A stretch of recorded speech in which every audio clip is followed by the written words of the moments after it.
এই মুহূর্তে আপনারা দেখছেন আপনাদের প্রিয় বিশ্বস্ত বাংলা সংবাদ চ্যানেল রোজ বাংলা।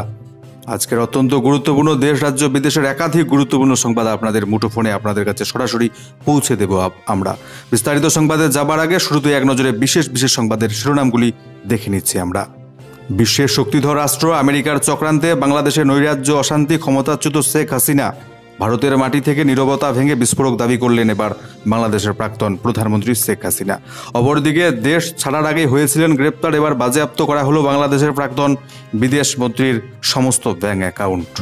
শেখ হাসিনা দলের ছাত্রনেতা গ্রেপ্তার হলেন ভারতের পশ্চিমবঙ্গ রাজ্যের মুর্শিদাবাদ জেলায়। এছাড়াও 11 জন বাংলাদেশিকে গ্রেপ্তার করা হলো, বাংলাদেশি নাগরিককে গ্রেপ্তার করলো বিএসএফ। এছাড়াও বাংলাদেশের জাতীয় সঙ্গীত এবার হয়ে যাচ্ছে বাতিল। বাংলাদেশের জাতীয় সঙ্গীত বাতিলের ডাক নয়া বাংলাদেশে পালন হবে না 15ই আগস্ট। আরজি কর হাসপাতালে ঢুকে ধর্ষণ করে খুন করা হয়েছিল তরুণী চিকিৎসককে। তারই প্রতিবাদে আজ সোমবার থেকে রাজ্যের বেশিরভাগ হাসপাতালে ধর্মঘট কর্মবিরতির ডাক, জুনিয়র ডাক্তারদের ভোগান্তির আশঙ্কা চরমে। চাকুরি দেওয়ার নাম করে রাতভর ঘরে আটকে ধর্ষণ মহিলাকে গ্রেপ্তার হলেন তৃণমূল নেতা। টাকা নয়, ঘুষ চেয়েছিলেন মোটে 5 কিলো আলু, তাতেই সাসপেন্ড করে দেওয়া হলো উত্তরপ্রদেশের এই পুলিশ অফিসারকে। এছাড়াও একাধিক গুরুত্বপূর্ণ সংবাদ আপনাদের কাছে পৌঁছে দেবো আমরা। ওয়েদার রিপোর্টটিও জানাবো আপনার জেলার। জুড়ে থাকুন শেষ পর্যন্ত। নতুন এসে তাহলে চ্যানেলটিকে সাবস্ক্রাইব করবেন, পাশের বেল আইকনে ক্লিক করে দেবেন আমাদের সংবাদগুলো প্রত্যেক দিন সবার প্রথমে দেখবার জন্য। এবং আপনি কোন জেলা থেকে কোথা থেকে সংবাদ দেখছেন লিখে জানাবেন কমেন্ট বক্সে। বিশ্বের শক্তিধর রাষ্ট্র আমেরিকার চক্রান্তেই বাংলাদেশের চরম নৈরাজ্য, চরম অশান্তি ক্ষমতাচ্যুত বাংলাদেশের প্রধানমন্ত্রী শেখ হাসিনা। বাংলাদেশে আমি ফিরবই, ভারতের মাটি থেকে নীরবতা ভেঙে অবশেষে বিস্ফোরক দাবি করলেন শেখ হাসিনা। বাংলাদেশের রাজনৈতিক সংকটের জন্য দায়ী আমেরিকা, তাদের ষড়যন্ত্রেই ক্ষমতাচ্যুত আওয়ামী লীগ। দেশে মৃত্যু মিছিল রুখতেই পদত্যাগ করেছেন শেখ হাসিনা। ভারতে আসার 6 দিন পর নীরবতা ভাঙলেন বাংলাদেশের প্রাক্তন প্রধানমন্ত্রী শেখ হাসিনা। প্রধানমন্ত্রী পদে ইস্তফা দেওয়ার পর প্রথমবার আওয়ামী লীগ নেতা কর্মী দেশবাসীর উদ্দেশ্যে বার্তা দিলেন বাংলাদেশের প্রাক্তন প্রধানমন্ত্রী হাসিনা। শেখ হাসিনার অভিযোগ, বাংলাদেশের দক্ষিণে অবস্থিত প্রবাল দ্বীপ সেন্ট মার্টিন আমেরিকার হাতে তুলে না দেওয়ার জেরেই ষড়যন্ত্রের শিকার হয়েছেন তিনি।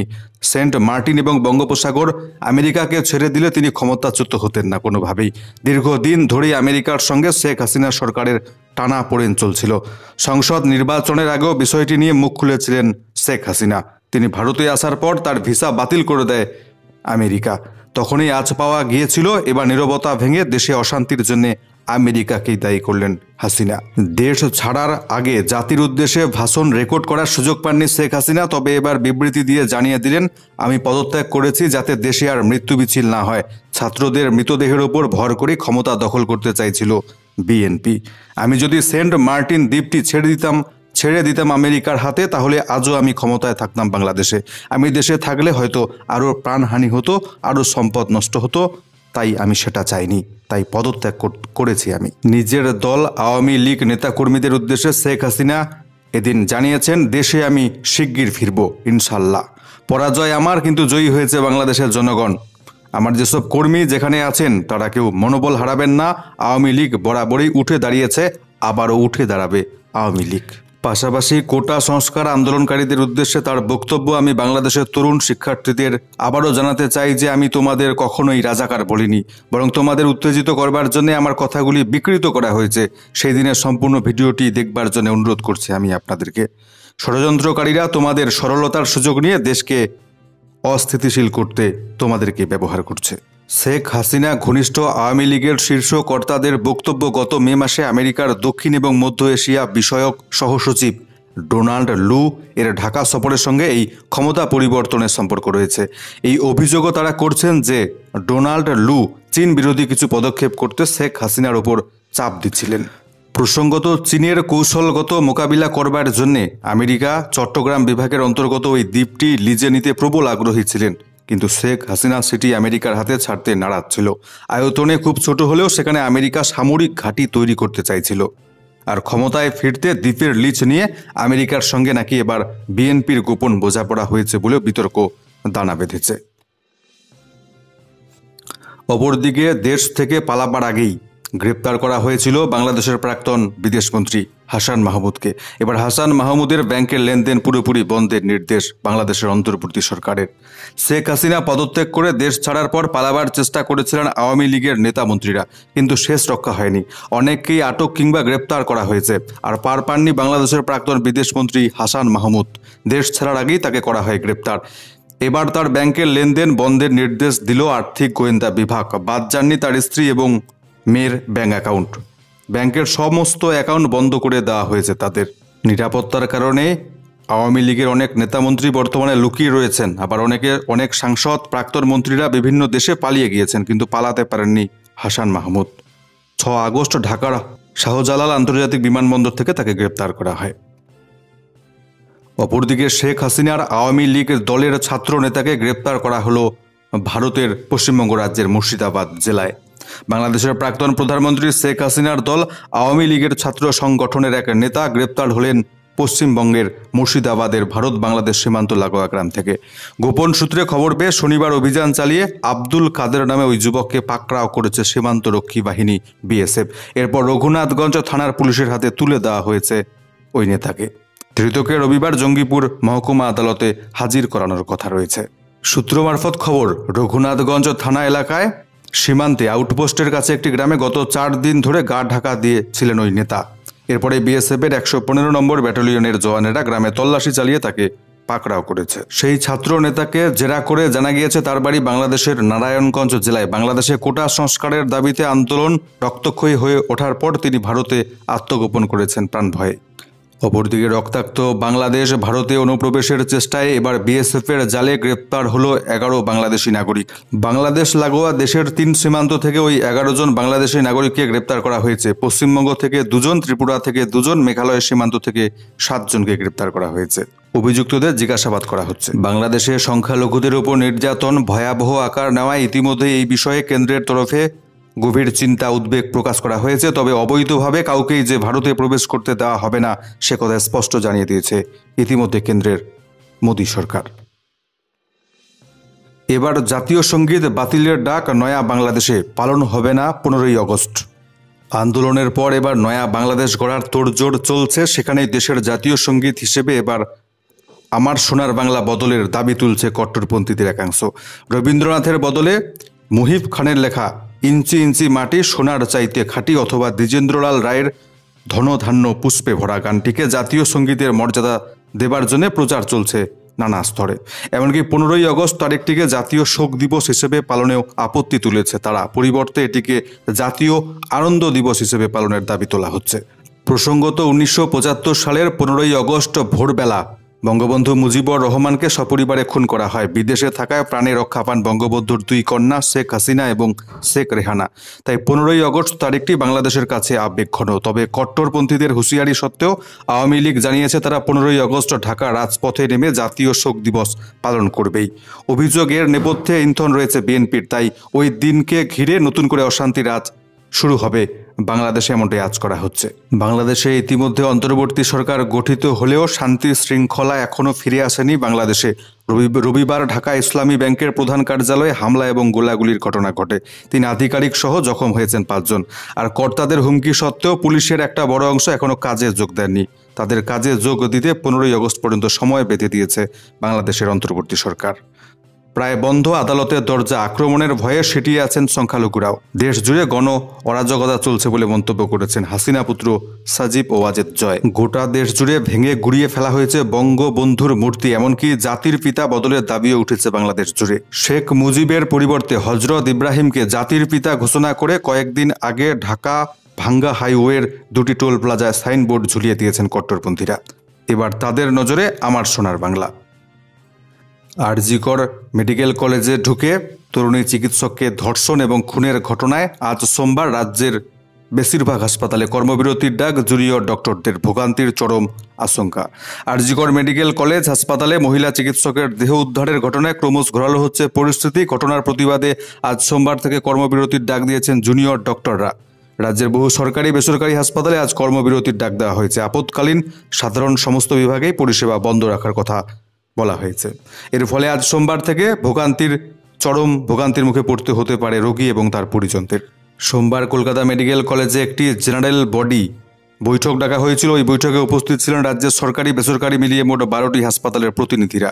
ওই বৈঠকে মোট 6টি দাবি তোলা হয়েছে। যে দাবিগুলি পেশ করা হয়েছে সেগুলি হলো, ঘটনায় বিচার বিভাগীয় তদন্ত করতে হবে, দোষীদের দৃষ্টান্তিমূলক শাস্তি প্রদান করতে হবে, তদন্তে স্বচ্ছতা আনতে হবে, আরজি করের সমস্ত আধিকারিকদের পদত্যাগ করতে হবে, এর পাশাপাশি আরজি করের পুলিশ ফাঁড়ির এসপিকে পদত্যাগ করতে হবে, প্রতিবাদরত ছাত্রদের ওপর পুলিশি অত্যাচারের জন্য ক্ষমা চাইতে হবে কলকাতা পুলিশকে, ওই মহিলা চিকিৎসকের পরিবারকে উপযুক্ত ক্ষতিপূরণ দিতে হবে, সকল হাসপাতালের কর্মক্ষেত্রে সুরক্ষা নিশ্চিত করতে হবে। এছাড়াও আজ সোমবার বিকেল 4টের সময় কলেজ স্কোয়াড থেকে আরজি কর পর্যন্ত একটি দীর্ঘ বড় মিছিলের ডাক দেওয়া হয়েছে। অপরদিকে চাকুরি দেবার নামে রাতভর ঘরে আটকে ধর্ষণের অভিযোগ। গ্রেপ্তার মুর্শিদাবাদের নওদা গ্রাম পঞ্চায়েতের প্রাক্তন প্রধানের স্বামী সঞ্জিত রায়। নওদা থানার পুলিশ ঘটনার তদন্তে নেমেছে, যদিও অভিযোগ অস্বীকার করেছে ধৃত তৃণমূল নেতা। সত্যি চাকুরির প্রতিশ্রুতি দিয়ে মহিলাকে ডেকে নিয়ে যান তৃণমূল নেতা নাকি অন্য কিছু, তা খতিয়ে দেখা হচ্ছে। ওই মহিলা মুর্শিদাবাদের নওদা জেলার আমতলা এলাকার বাসিন্দা। তার দাবি, ওই তৃণমূল নেতা তাকে চাকুরির প্রতিশ্রুতি দেন। সমস্ত নথিপত্র নিয়ে মহিলাকে তৃণমূল নেতা তার বাড়িতে আসতে বলেন। সেই মতো মহিলা শুক্রবার তৃণমূল নেতার বাড়িতে যান। অভিযোগ, ঘরে ঢোকামাত্রই দরজা বন্ধ করে দেন তৃণমূল নেতা। ওই বন্ধ ঘরে রাতভর তাকে ধর্ষণ করা হয় বলে অভিযোগ।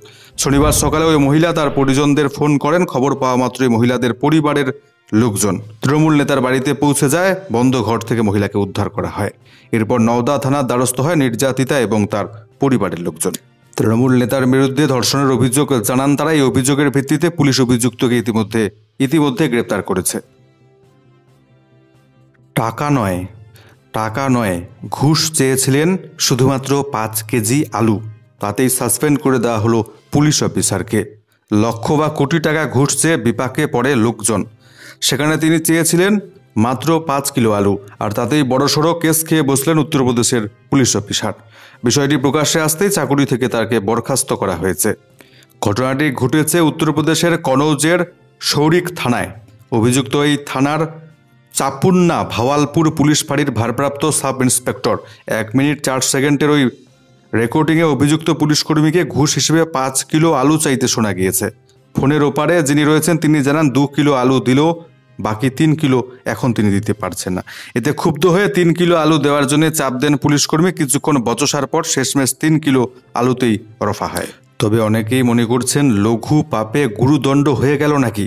তবে এখানে আরও একটি কারণ রয়েছে, কারণ অনেকেই মনে করছেন ওই 5 কেজি আলু মানে আলু নাও হতে পারে। আদতে 5 লক্ষ কিংবা 5 কোটি টাকাই চেয়েছিলেন হয়তো ওই অভিযুক্ত পুলিশ অফিসার, অর্থাৎ আলু ছিল গুপ্ত সংকেত মাত্র।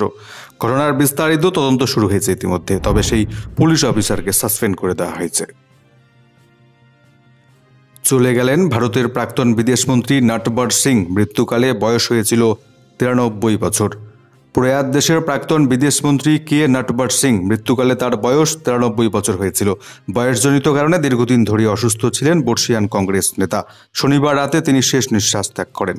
মনমোহন সিং ভারতের প্রধানমন্ত্রী থাকাকালীন 2004-2005 সালে ভারতের বিদেশমন্ত্রীর দায়িত্ব পালন করেছিলেন নটবর সিং।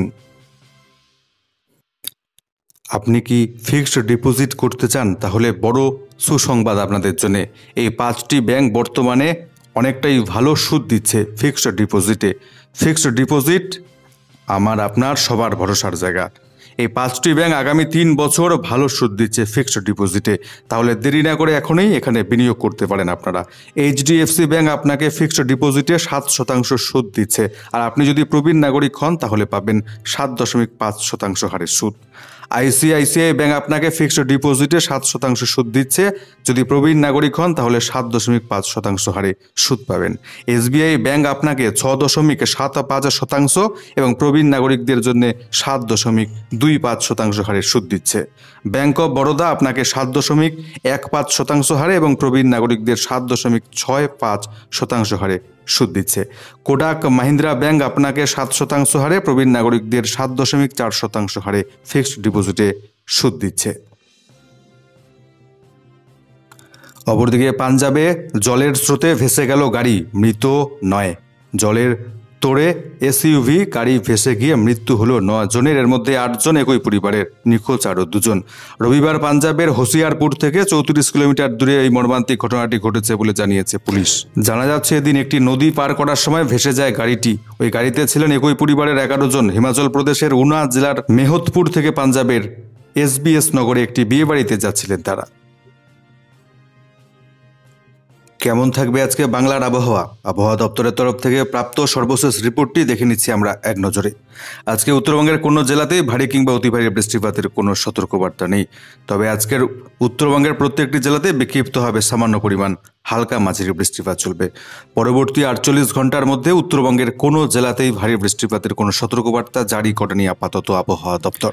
দক্ষিণবঙ্গের জেলাগুলির জন্যেও একই রকম পূর্বাভাস দিয়েছে আবহাওয়া দপ্তর। অর্থাৎ দক্ষিণবঙ্গের কোনো জেলাতেই আজকে ভারী কিংবা অতি ভারী বৃষ্টিপাতের কোনো সতর্কবার্তা কোনো জেলার জন্যই দেওয়া হয়নি। তবে দক্ষিণবঙ্গের প্রত্যেকটি জেলাতে বিক্ষিপ্ত হবে হালকা মাঝারি বৃষ্টিপাত চলবে। পরবর্তী 24 ঘন্টা মঙ্গলবার নাগাদ একই রকম আবহাওয়া বিরাজ করবে দক্ষিণবঙ্গের সমস্ত জেলাগুলি জুড়ে। আমাদের আজকের সংবাদগুলো এ পর্যন্তই। ফিরে আসছি পরবর্তী গুরুত্বপূর্ণ সংবাদের সাথে। শেষ পর্যন্ত আমাদের সাথে জুড়ে থাকবার জন্য অসংখ্য ধন্যবাদ।